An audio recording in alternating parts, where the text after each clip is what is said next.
Excellent. Thank you, Tony.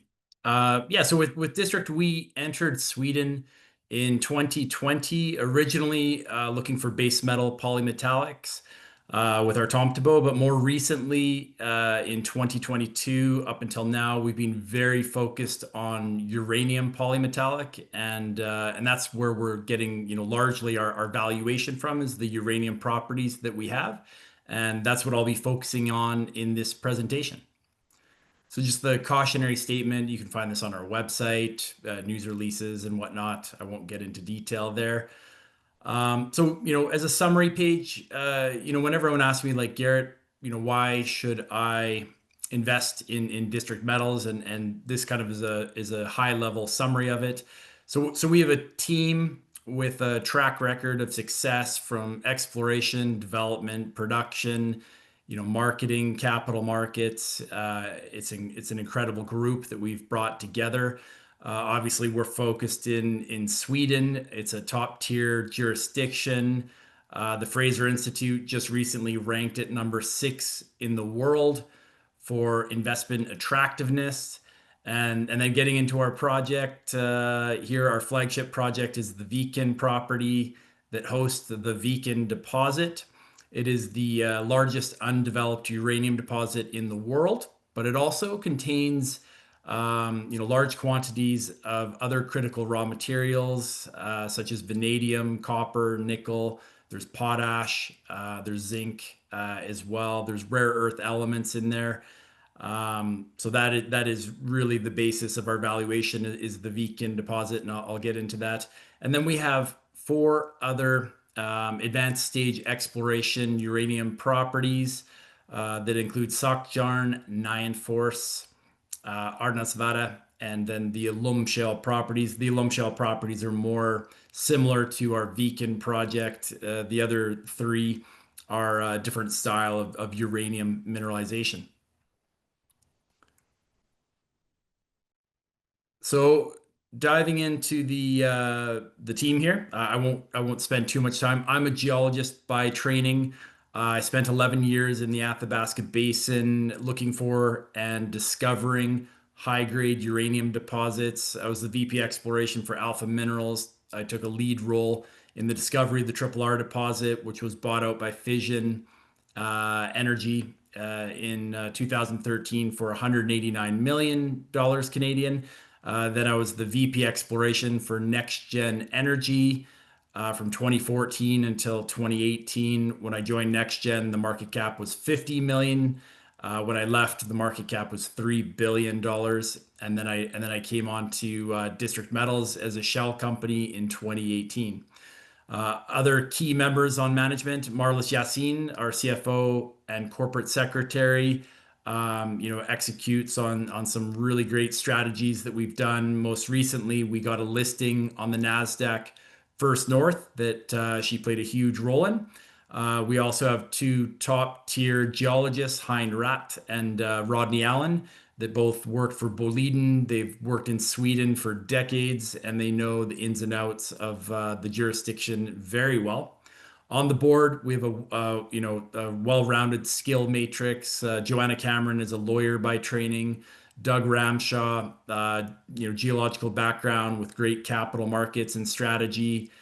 Jonathan Chalice, mine engineer and banking background. On the advisory committee, we've got Galen McNamara as a geologist that I worked with at Next Gen Energy.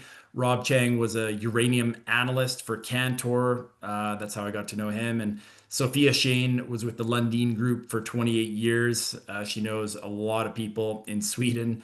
And Rita Bennett is, the president of Discovery Group and plays a huge role in all of our marketing and corporate communications. So with our share structure up to August 31st, our last financing that we did was in May of 2025. We raised 6 million Canadian dollars at 27 cents with Pareto. There was no warrants attached to it. Now, that financing was very strategic. Half of that went to a very well-known group that I'm not allowed to disclose at this point in time, and then the remaining half of that financing went to Swedish funds and family offices that were placed on the Nasdaq First North listing that we have. And subsequent to that financing in May, we've more than quadrupled in share price, and so it's definitely been put in the right hands. Management has a big stake in things. I mean, myself, I have about 4.4 million common shares that I've purchased anywhere between 12 cents all the way up to about 44 cents, along with other directors and insiders as well, have big positions. So let's talk about Sweden. If you're not familiar with it as a jurisdiction, like I said, it's ranked very high, number six in the world as per the Fraser Institute. It's got a long history of mining that goes back 400 BC. Some of the big players are Boliden, BHP, Agnico Eagle, LKAB. The government is very pro mining, and they've just made moves to streamline permitting from exploration through to building and operating mines. So the big shift that happened in 2022 for Sweden, they've become very pro-nuclear with the center-right government that came in. They plan on building 10 more reactors by 2045. There's currently a moratorium on uranium mining that was put in place in 2018. It looks like well, it doesn't look like the government has stated numerous times that they intend to lift this moratorium in the fourth quarter of 2025, with the idea that the legislation will change on January 1st of 2026. And the Sweden is full of all sorts of uranium districts and deposits that we've taken advantage of during this time. Now, the timeline of the uranium moratorium, like I said, it came on in 2018. I'm not going to go through everything here, but the most recent kind of news that came out was in August 28th, the Minister of Environment submitted a proposal that went to Parliament to lift the uranium moratorium. There's currently meetings going on in September and in October. In October, there's a special committee meeting whereby they will make recommendation to Parliament, which they've stated that they intend to lift the uranium moratorium, and they have a majority to approve it. It's likely that the vote on this bill will occur in mid-November, or it could be early December, with the plan the government has stated is to change the legislation on January 1st of 2028.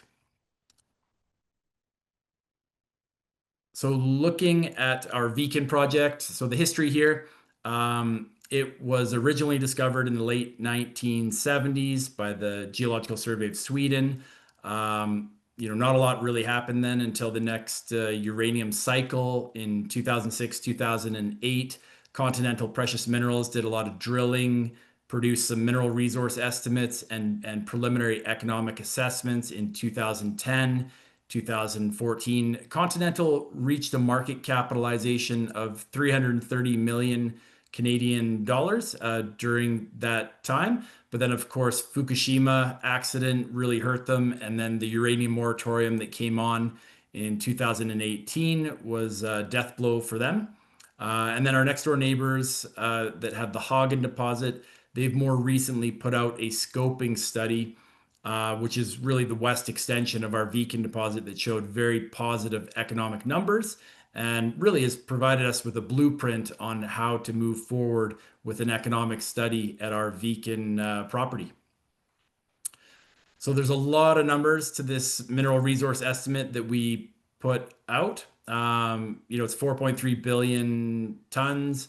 The two most important numbers are 1.5 billion pounds of uranium, 24.3 billion pounds of vanadium, and then billions upon billions of pounds of molybdenum, nickel, copper, zinc. Also importantly, there's potash, phosphate, and some rare earth elements. They did not analyze for the full suite of rare earth elements, so that's something that we're going to be doing in future studies. And so yesterday we put out results from a airborne mobile MT survey. Essentially, the really interesting thing here is we picked up a good conductive response associated with the blue outline here, which is the inferred mineral resource estimate for Viken. But what we got even more excited about was target areas A, B, and C show larger and stronger conductive responses, which correlates to, strength of mineralization and the thickness of the host rock because it's full of graphite and sulfides. So really what it's shown us is that there is potential for multiple Viken deposits within the Viken property. Just to take a look at like valuations here, um, in the last uranium cycle, 2007, Uramin was bought out for 2.5 billion US dollars from Areva Arano. These are again low-grade uranium deposits. They don't have any other byproducts like vanadium, potash, or any of the other metals that Viken has. In 2012, Extract Resources was bought out by CGN, a Chinese state-owned nuclear power company, for the Husab deposit. And yeah, so these monetizing events were larger than any monetizing event for high grade uranium deposits during that time period. And to kind of look at the valuation here on a per pound basis, you can see we're at about 9 cents per pound on our inferred resource compared to the group average is looking at $3.19. And this is really just a product, I would say, of the current uranium moratorium in Sweden. We would expect this number to change and get a re-rating when the moratorium is hopefully lifted. Even our indicated resource is showing it, just over half of the peer group average as well. So I'll just quickly go through some of the other projects that we have in the uranium side here. So Sockjarn, it's not an alum shale type project. It's got one historical resource of 1.1 million pounds of uranium with 700 parts per million. It's at surface, open in all directions. It's basically ready for us to just step up and keep developing it. Nine Force is a similar style of mineralization to Sockjarn. It's got almost 1,000 boulders that are averaging 0.16% uranium. Some of the boulders actually get up to 1.5, 1.4% U3O8, which is quite good grade. And the Geological Survey of Sweden put out a exploration target of minimum 13 million pounds uranium between grades of 700 to 1,400 parts per million U3O8. Then there's the Ardnasvarre property, which this has some similarities to the Athabasca Basin, where there's uranium mineralization within sandstone that sits on top of basement rock, and it's got a historical resource at Labas U, and Viopsjok is got mineralization within the sandstone at the unconformity. So this is going to be a lot of fun to follow up on. And then our last, project outside of Viken is the alum shale properties. It's a whole swath of projects where we're trying to find another alum shale deposit, such as the Viken deposit. So this is located to the north of our Viken property. And I'll just take us right to Q4. So we will have mobile MT results for released for the alum shale properties. Probably later in October, we'll have the drone radiometric and magnetic survey results from Ardnasvarre, as we've already released results from Sockjarn and Nianforce.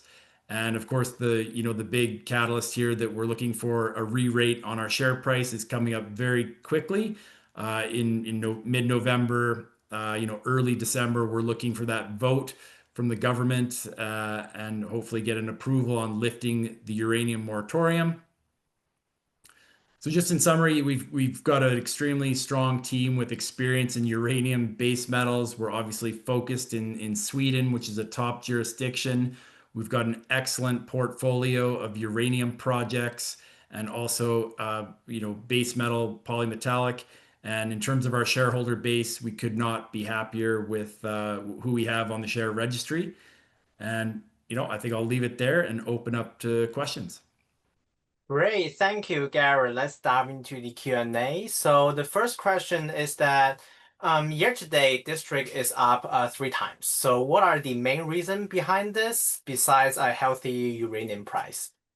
So the main driver behind our share price increasing, I mean, since the financing that we did in May of 2025, that was at 27 cents. So we're up more than 4 times. And it's because there's been a lot of de-risking by the Swedish government. They've put out a lot of good updates. So, like for instance, in June, the government submitted the proposed bill for judicial review to lift the uranium ban. That was all part of the process. Then in August, and we got a good bump off of that.